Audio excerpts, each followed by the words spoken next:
मंदोखेल साहब, ये आपका हल्का जो है यानी 242, इसका मामला अभी तक हल नहीं हुआ और सर 3 दिन पहले तो पोलिंग स्टेशन पे तोड़फोड़ करने पे आपके खिलाफ मुकदमा भी दर्ज हो गया है, तो अब ये इस हवाले से आप क्या कर रहे हैं? बहुत शुक्रिया फारिस, 25 मिनट के बाद बारी देने का। आप थोड़ा सा सर आप बात करें, आपको पूरा टाइम मिलेगा। सुन ले जी। हाँ शुक्रिया। देखिए, पहली बात तो हसन अय्यूब साहब का मैं शुक्रगुजार हूँ कि आज पहली मरतबा ये खुल के सामने आ गए, वरना हमेशा ये तजिया निगार के तौर पे आते थे। आज पहली मरतबा नून लीग का नुमाइंदा बन गया है, पहले तो मुबारकबाद पेश करता हूँ उसको। और दूसरी बात ये जो फरमा रहे हैं कि सिंध में 65,000 के, नहीं जी गलत कह रहे हो आप, 65 नहीं, बिलावल साहब के मुकाबले में जहाँ जमीयत के कैंडिडेट सुमरो साहब ने 35,000 लिए, बिलावल साहब ने 1,35,000 लिए। ठीक है। दूसरी बात ये कि ये पीपल्स पार्टी का कारनामा है, जहां दिल के अस्पताल का वहां जाल बिछाया गया। ये पीपल्स पार्टी का कारनामा है जहां तर में खवातीन डंपर चला रही है, डंपर भी उस साइज की जो ये आम डंपर है उससे 3 गुना ज्यादा की। ये पीपल्स पार्टी के कारनामे हैं वहां पे, जहां पे उन्होंने जो सैलाब से डूबे हुए पूरा 90% सिंध उनको रेस्क्यू किया और उनके लिए मकानात के ऐलान किए, तक बन भी गए। अच्छा, अब जहां तक आपने फॉर्म 45 की बात की है मोहतरम बसरा साहब ने, मैं उसी तरफ आ रहा हूँ। उसी तरफ मैं थोड़ा छोटे छोटे जवाब भी दे दूं ना। ये फॉर्म 45 में मेरे हल्के में आरओ साहिबा ने सबसे ब्लैंक साइन करके पहले लिया गए। ये एक नहीं है, कई एविडेंस आ गए कि रिटर्निंग अफसर ने आरओ, जिसे आरओ कहते हैं, उन्होंने फॉर्म 45 ब्लैंक लिया और एट द स्पॉट जो फॉर्म 45 दिया है वो उसको बाद में जाली डिक्लेयर किया। ठीक है। अच्छा, उसके बाद से पहले 24 जनवरी को इलेक्शन से काफी दिन पहले मेरे पार्टी के सेक्रेटरी जनरल और मीडिया इलेक्शन सेल के इंचार्ज सेनेटर ताज हैदर साहब ने खत लिखा इलेक्शन कमीशन को कि यह असास इलाका है बल्दिया टाउन, ये माजी में 259 मजदूरों को जिंदा जलाया गया, जो एमक्यूएम के मुस्तफा कमाल साहब ने 2 महीने पहले ओन भी किया कि हमारे लोग हैं, हमने इसको बचाना है। अच्छा, यहाँ पे 33 जाले शहीद किए गए, तो यहाँ टारगेट किलिंग, ये बत्ता और ये सारी चीज एमक्यूएम का हाम था, लेकिन इलेक्शन कमीशन ने कोई कार्रवाई नहीं की है। जिस दिन इलेक्शन पोलिंग डे था उस दिन जो सुबह हमने देखा था वहां पे बड़ा स्मूथ चल रहा था और बड़ा बेहतर चल रहा था, क्योंकि प्रोसेस इतना मुश्किल था कि यहाँ दांधली फॉर्म 45 के चेंज करने के बावजूद वहां दांधली करना मुमकिन नहीं था। माजी में एमक्यूएम क्या करती थी, पोलिंग स्टेशन पे कब्जा करके, एमक्यूएम का माजी भी सबके सामने ना, आपको मैं चाह रही हूँ सर आप इस पे आ जाना कि अब आप क्या कर रहे हैं सर। ये NA 242 की इंतखाबी उज़ादारी का फैसला भी महफूज है, ये फैसला कब तक आ जाएगा?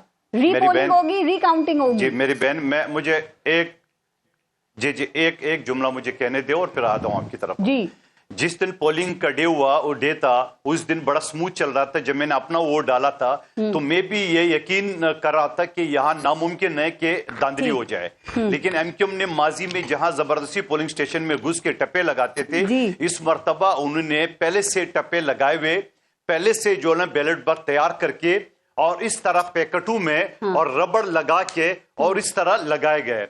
और ये मैं आपके सामने बैलेट पेपर आपके सामने करूं जो काउंटर पार्ट समेत है, और यहाँ पतंग का निशान है और इसकी बैक साइड ब्लैंक है।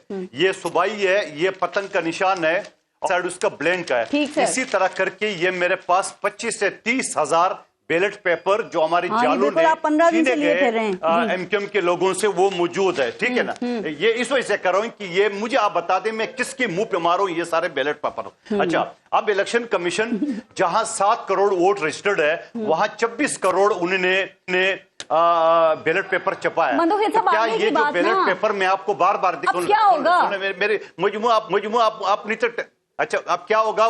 रीकाउंटिंग या अच्छा, उसके बाद क्या हो सकती है, ट्रिब्यूनल जाएंगे आप?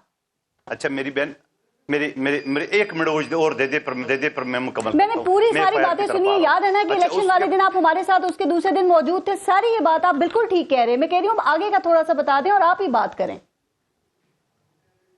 अच्छा, आगे का ये है कि जिस वीडियो का आपने जिक्र किया है, उस वीडियो में इलेक्शन कमीशन ने मुझे नोटिस दिया। 15 फरवरी को मैं इस्लामाबाद चला गया इलेक्शन कमीशन के सामने, वहां रिटर्निंग अफसर ने, आरओ ने, तमाम ने रिपोर्ट दाखिल की है कि ये वीडियो सही नहीं है, और मैं पहले ही कहता था ये एडिटेड है और न कोई बॉक्स टूटा है, न कोई बैलेट पेपर छीना है, न कोई अफरा तफरी हुआ है, बाकायदा रिजल्ट उन्होंने कंपाइल करके दिया इलेक्शन कमीशन, जो आपकी FIR कट गई है। अच्छा, उसके बाद मैंने उसके बाद एमक्यूएम के लोगों ने प्रिजाइडिंग अफसर को जबरदस्ती ले जाके थाने में मेरे खिलाफ इन सारी रिपोर्टों के बावजूद FIR कटा दी, जबकि मेरे FIR मेरे पार्टी का सेक्रेटरी जनरल का 9 तारीख का मदीना कॉलोनी थाने में मौजूद है मेरी दरखास्त, जहां मैंने ये कहा कि लेडीज, आपने देखा होगा वीडियो, जो ये सारे बैलेट पेपर इसी तरह पूरा बंडल बना के डाल रहे थे, और इसी तरह जो लोग हमारे इनसे बैलेट पेपर छीन रहे वो सारे वीडियो के मौजूद इलेक्शन रूल का 171, 172, 173 के तहत FIR दर्ज करना चाहिए, जो मेरे पार्टी के सेक्रेटरी जनरल ने भी लेटर लिखा। अब मैं पिटीशन भेज गया हूँ सेशन कोर्ट में, वहां नोटिस हो चुका है मुस्तफा कमाल और उनके लोगों को कि इसके खिलाफ FIR दर्ज कीजिए। अब आपका सवाल है, एक तो मैंने पिटीशन दाखिल किया सिंध कोर्ट में, के बाद मुझे ये बताएं कि अब ये जो फैसला महफूज है जो धांधली में उजरदारी के हवाले से, इंतखाबी उजरदारी का, उसका फैसला कब तक आ सकता है, और क्या ख्याल है रीपोलिंग कुछ हलकों में, कुछ जगहों पे हो सकती है, रिकाउंटिंग हो सकती है, और अगर रिकाउंटिंग होती है तो आपको लगता है नताइज तब्दील हो सकते हैं? देखिए, मैं तो रिकाउंटिंग से पहले मुस्तफा कमाल साहब के 3,800 वोट थे, मेरे 42,000 वोट थे।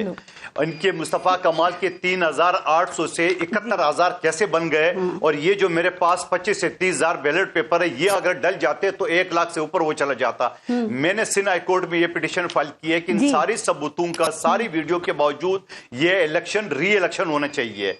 मैं रिकाउंटिंग पे नहीं जा रहा हूँ, मैं री इलेक्शन पे जा रहा हूँ, ये जो जाली जी री इलेक्शन का मेरे पिटीशन चल रहा है, और री इलेक्शन का रीपोलिंग का। तो मेरा ये सवाल है कि ये सारी जो जाली है या इनके इलेक्शन कमीशन ने बेचे गए ये बैलेट पेपर जो मेरे हाथ में लगे हैं, इनको मैं कहां ले जाऊंगा और इनकी इंक्वायरी कौन करेगा? नहीं, वो पहले वाली बात अच्छी थी कि बिल्कुल ठीक कह रहे हैं।